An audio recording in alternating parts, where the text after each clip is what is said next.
Hey everybody, this is Tom Alexander from Just Ask Gigi. Want to let you know that this week we've got a best of Just Ask Gigi, and we'll be back next week with a brand new show.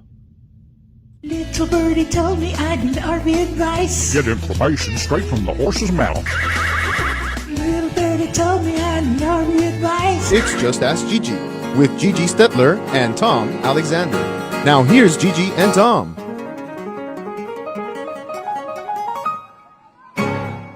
Hello everyone, and welcome to Just Ask Gigi. My name is Tom Alexander, and of course, the lady on your left, I think it's You your sure about left, that? right? Yeah, it's Right Gigi. now I look like I'm right on top of your head, actually. Yeah, well, okay. Well, we'll figure out how this all works eventually. We're trying a different platform today. We're on Zoom, so which is kind of cool. So, hi, Gigi. How you doing? Hi, I miss you, and the red jacket is still on the wall, and I am not wearing it as we talked about. No, we're gonna work that jacket's gonna come your way. We gotta work that out. That's gonna happen. We want to see you in that jacket. That is, Okay, of course, the Usher's jacket from my dad's movie theater. That's going way back to when my grandfather had it in 1938. 1938. That's amazing. A long time ago. 82 years. Wow. That's incredible, and to preserve it, it looks perfect. It's in great shape. A quick backgrounder on that. So when we closed the theater in 1988, a guy that was a police officer in the town who got his first job as an usher came to me and said, I'd really love to have my old Usher's jacket back from when I was a kid. Oh. And I said, it's yours. So I gave it to him. And about 6-7 years ago, he passed. And his wife contacted me and said, he wanted you to have the Usher's jacket back. He knows how much it meant to your family. So I'm like, so he said awesome. that his wife not only sent it back, but had it dry cleaned and then sent it back. So it's in wonderful condition. It's been hanging on the wall there ever since I got That's it. awesome. He didn't die in the jacket, did he? Oh gosh, no. no. But no, he. But It could be if he did die in the jacket. Actually, people are, I'm superstitious. I have like certain things, Sure. and riding horses is dangerous, and I have fallen a few times, and my trainer would always be, you better burn that jacket, you better burn those pants, because it's unlucky that you fell, you got to burn them. And I was like, no, but I didn't break anything. They protected me, so they're the luckiest pants and jacket I have. So would you say in general are horse people, equestrians and all that, is it like are they superstitious in general? I don't know if it's just horse people. I mean, I know a lot of horse people are, I mean, they have like a routine sometimes, like before they go in the ring, they'll chug some water, or they'll do this or say that, or put their crop on their left hand, not their right hand. I don't know. Well, that's sort of a superstition. Baseball. A lot of old-time baseball players won't step on the foul line as they leave the field. There's all kinds of superstitious activity in sports. So that's why I'm asking about. I actually only have like one main one that was kind of instilled in me. Never pass the salt. Never pass the Always salt. put the salt down. If you're going to pass it to somebody, you put it down and let the person pick it up. Let it pick up. And what's the thinking behind that? Don't you know? I don't really know, but it was a message to me. It was someone close to me, and he, made billions and billions of dollars. He was very wealthy and very, very smart, very educated. Right. And it was something that he always did. I remember when he handed me salt one day, and I reached for it, and he smacked me. Smacked my hand. Really? And so, and he's like, always said, put it down. But he's also a guy that had voodoo dolls and would stick pins in people. I found that out later. So I don't know, but you know what, he was, I guess, there's luck comes in very various packages or whatever, and he might have made a lot of money, but he died alone. So I don't know, but I guess I've made up my own, and my other superstitions, and this one actually did kind of came real for me. Since I was old enough to drink, people always ask me whatever made me motivated to want to build a big company and be an entrepreneur and do all of these things. And I drank my first glass of Dom Perignon champagne and $300 a tin caviar when I was probably 17. And this taste of that champagne and that caviar gave me the drive to be able to afford that. And I always have that metaphor about climbing the 10,000 feet. Yeah. So it's always given me that, I never settle. So every year on New Year's, no matter how broke I was, no matter what, I couldn't pay the rent or whatever, I would scrape the money up and I would buy that bottle of champagne and that tin of caviar every New Year's. Done it forever since I was 18. Wow. And so like, what's his name, Robin Leach, what is it, champagne dreams and caviar, whatever the heck but it's true, because if you have a champagne taste and a beer pockets or whatever, but right. In order to have champagne taste and champagne pockets, you have to dream it, but you can't dream it and live it unless you live it. So you've got to really want it. And anyway, it's always been a way to give me something to work for. So I did this for so long. So in 2007, and I was actually at the highlight of our dealership. Okay, we had just grossed over $20 million in sales, and we were on top of the world. We were the number one dealer in the country, and everything was great. Well, working so much, it was New Year's Eve, and I didn't get to the store to buy my normal champagne and caviar. So I bought a cheaper bottle of champagne and I bought store-bought caviar, and we crashed. I actually crashed my car on the way to work January 2nd. Oh, man. January 1st, we got robbed, and someone broke the fence down and stole all the TVs out of all the RVs and stole our generator, our big generator. That was January 1. January 2, while I was driving to work, a ladder fell off the back of a truck and I crashed the car. So that was just the beginning of the 2008 crash that I like a real chain of events that's not good.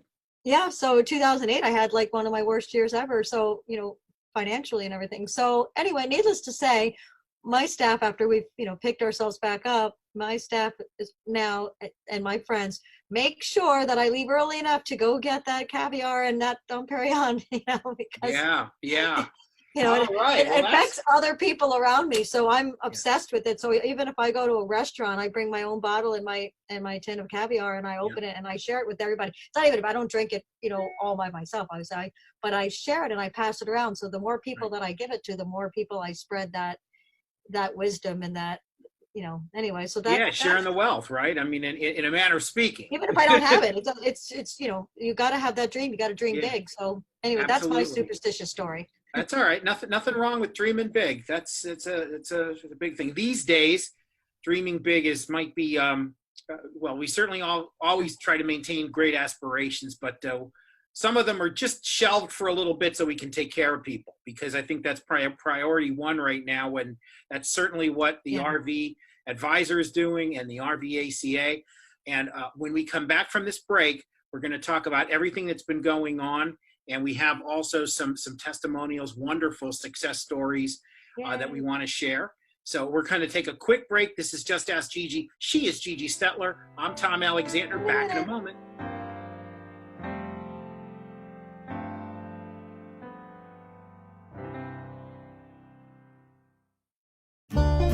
The most experienced RV traveler knows it's important to expect the unexpected. Trust the RV Advisor Roadside Assistance Plan, starting at just $99 per year. It's the industry's most affordable plan and offers the most value compared to competitors, covering RVs, towed vehicles, personal vehicles, horse trailers, bike trailers, and more. Visit thervadvisor.com or call 833-229-0911. The RV Advisor Roadside Assistance Plan. Don't hit the road without it.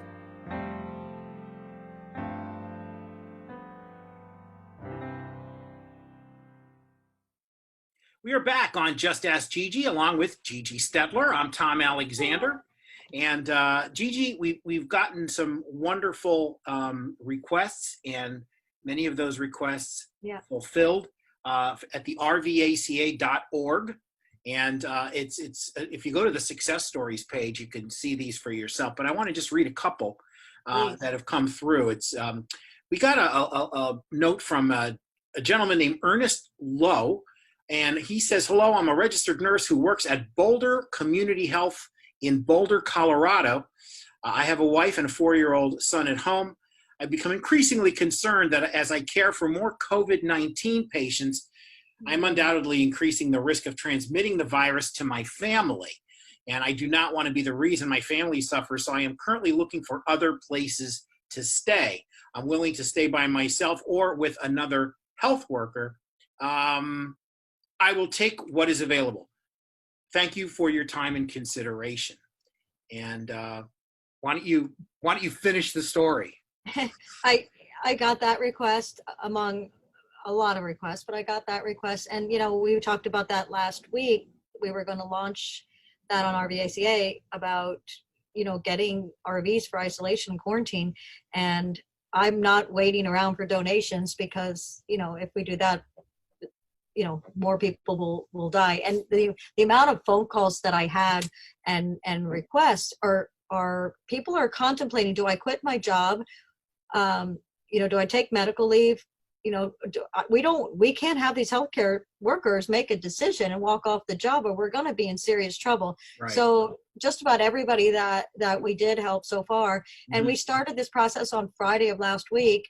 And I believe to date right now, as of yesterday, I think we've got 8 happy healthcare workers so far. And if you want to just read a couple of thank yous, whatever, because I'm so proud to be part of this. And like I said, we don't wait for donations. And actually the ones that were out of my area, I paid for rentals from other dealers with my personal credit card because that's what has to happen. So no, it's amazing. And I'll share a quick story with you that we spoke with someone on the podcast today. We recorded someone on our podcast, which will be coming up in just a few days.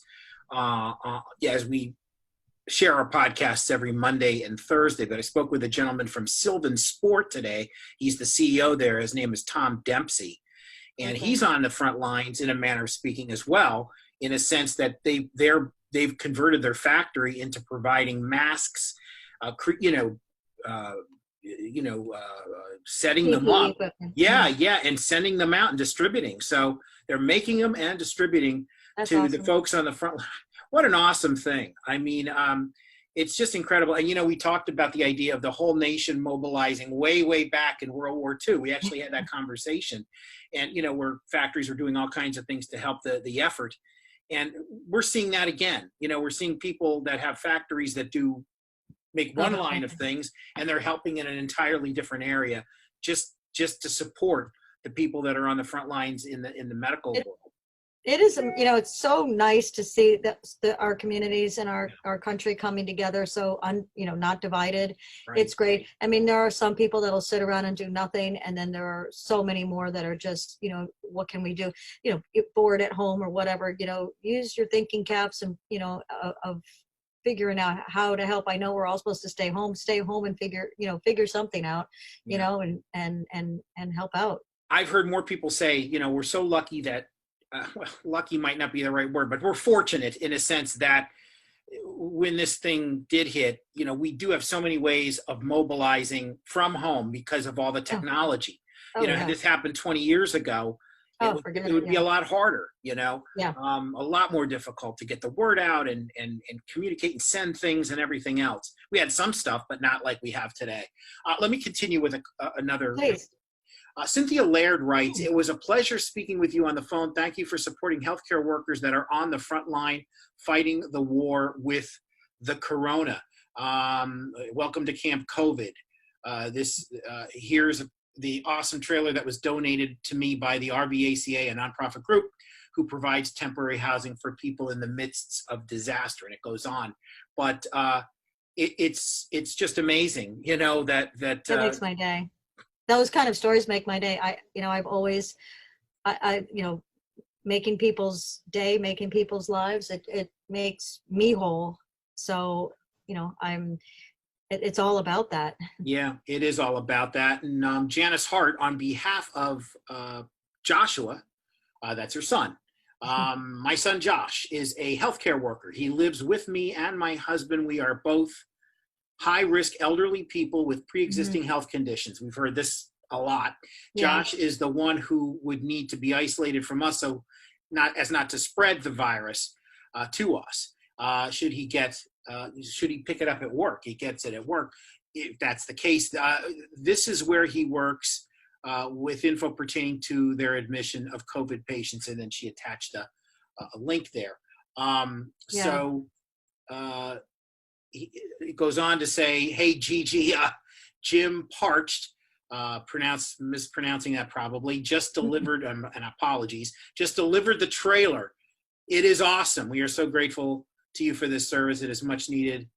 May God bless you and keep you and your family safe, and our son Josh. So boy, that's it just keeps going. Yeah. And one more, Megan McLeod, I believe it's pronounced. Megan.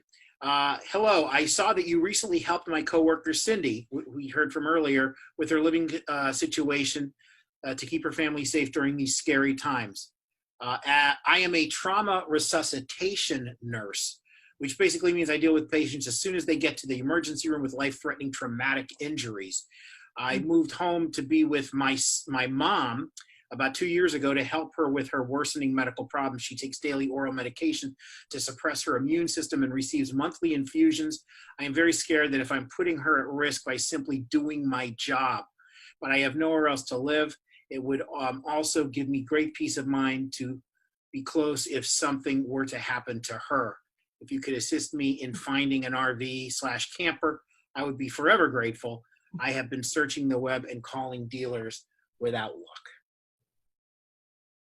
I love it. I think by the time she called me, I think she had a camper. I think she did make a response, but I believe I got her an RV there that same day within 2 hours of my conversation with her. Yeah. Yeah. So, boy, geez. Hey, can you work on that time? I mean, can you beat that time? It's like a marathon. 2 hours. How the heck did you pull that off? Well, luckily she was only an hour and a half away from me, and my son actually, I had just picked up a rental that was finished, and he quickly picked that up. We turned it around, cleaned it, and brought it back to her. So it worked out. My son had it to her, I said, literally within 2 hours of me talking to her. So that makes me feel so good. And then her mother actually texted me, and which I've never talked to the mother, but her mother texted me on my way home last night. And she goes, I'm the mother of the girl that you just helped, and I can't tell you how thankful you possibly have saved my life and maybe others. So. Well, you know what? It's amazing, and we're so happy to see all these folks benefit. And how can you not love it? But our bank account may not be so happy. But my heart is full. So my heart is full, and that's all that matters. It does. But you know what? Guess what, folks? You can help too. And if you go to the rvaca.org, you can help us continue the mission. There's a place to donate. And, we looked, and, a few donations have come in, but we need more. We need a lot more, to be quite frank. Right, Gigi? Yeah, we could actually, I'm going to start a Facebook page, but for right now, we started another site called RVs for Needs. So where I can kind of match RVs up with people that need them. throughout the country, since people may not be camping for a while. So if you have an RV and you're willing to donate it for 30 days or 45 days or something like that, I would love to put you directly in touch with the needs of a healthcare worker. That would be awesome. And I can help out with all the logistics and stuff like that. So RVs for needs. So I kind of came up with that in my sleep, because it's not just, coronavirus needs. We need it. There's, I'm now having cancer patients writing in, and that's another whole story, of needs, because they need to be isolated right now because they're getting kicked out of the hospital. Yeah. Yeah. So, part of the problem is that, what we're dealing with here is anyone with any kind of pre-existing condition is automatically at greater risk. Mm-hmm. And yet, like you said, there's so many COVID patients coming into the hospitals, like there's just not enough room. It's people are being sent home that probably shouldn't be sent home under normal circumstances. Yeah. Mm-hmm. So it's a huge problem, folks, but these RVs are helping to alleviate some of those problems, but we really could use your help. And if you go to the rvaca.org, that's the rvaca.org, you can donate, you can help out. Any amount helps. Every little bit. Or your RV. Or your RV. If you've got an RV that you're able to provide for a period of time until we get through this, man, that would be. Yeah, if you do have an RV that that you have available for 30 days to 45 days, you just, send us a submission form, and then just kind of tell us where you are, where you're located, Right. city, state. And then if I have a request in that, within 25 miles, you'd have to deliver it and set it up. But, if I have a request within that, it's kind of like matchmaking, so I could fulfill those needs too as well. So that would be awesome. And then I could also give you, if you're donating your RV, whatever the local rental rate is, I can give you a tax credit letter so that you can deduct that off your income tax, Right. as a donation. Yeah, no, that's true. And so whatever you can do is awesome. Every bit helps. Every bit helps. So that's it for this week on Just Ask Gigi. We covered what we wanted to cover. And listen, again, as we've been saying here for the last few weeks now, please follow the rules, stay safe, stay well, just do everything you're supposed to do. Stay home. Stay home. Stay home. All right. So for Gigi Stetler, who I love doing this with, it's a blast. Have a good rest of your day. My name's Tom Alexander. This is Just Ask Gigi. We'll see you next time. So long, everybody. Bye.